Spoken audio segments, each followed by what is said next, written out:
With inventory this low, should you enter the market? Let's dig deeper.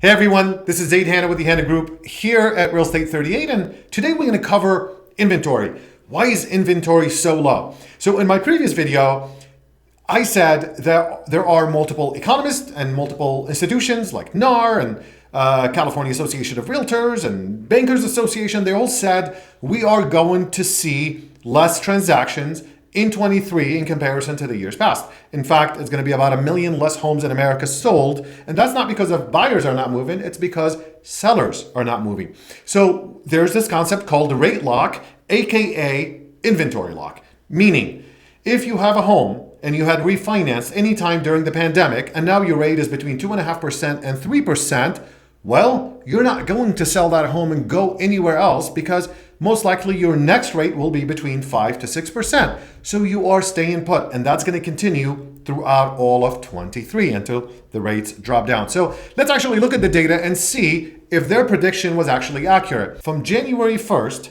until now, we call it mid-February, usually every year, and I'm going to give you the stats based on the past 3 years and this year in comparison to this year.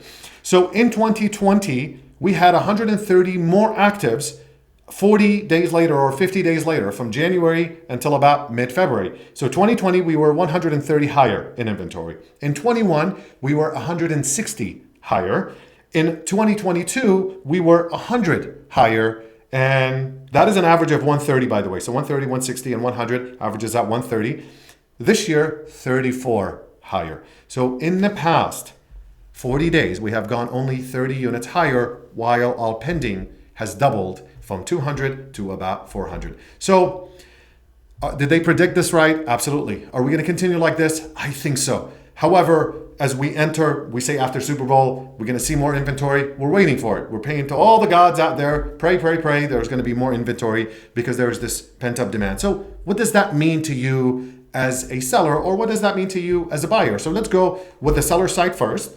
And let's talk about if you have a home that's not updated. If you have a home that's quirky, or we can call it Frankenhouse. You added square footage and it's like, what did you do to this house? Or simply you're on a busy street, or the highways, the backyard, and maybe you have the electrical wires behind your home. Or simply you are trying to time the market to put the highest dollar in your pocket after all this turbulence that we've been through in the past 12 months. Maybe this is the right time for you to enter. Because of lack of inventory, we are seeing multiple offers again. We are seeing homes selling within a day or two of the market. So this may be the right time for you before the market gets flooded with inventory by the way, summertime. So the peak of the inventory is July 15th. The floor is January 2nd. So now let's talk about buyers. If you've been waiting on the sideline to get a good deal, okay, this is not the right environment for a good deal anymore. You may find some hidden gems, but you have to be creative about it. Maybe do construction or change the floor plan and that kind of stuff. Yes, you may be able to find them, or maybe complexes in litigation that you have to get creative financing. And of course you could reach out so I could explain more about this, but this is not the right environment anymore because the inventory is so low to get a good deal. Another example is I'm waiting for more inventory to find the perfect home.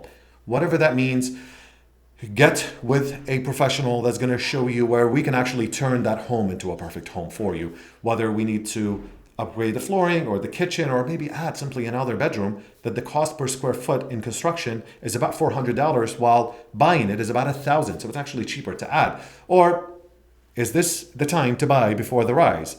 Let's see what kind of inventory we are going to actually go into before pretty much the beginning of summer. So when the train moves, it moves very quickly. So whether you are a seller or a buyer, this is a great environment for you to enter while the interest rates are dropping.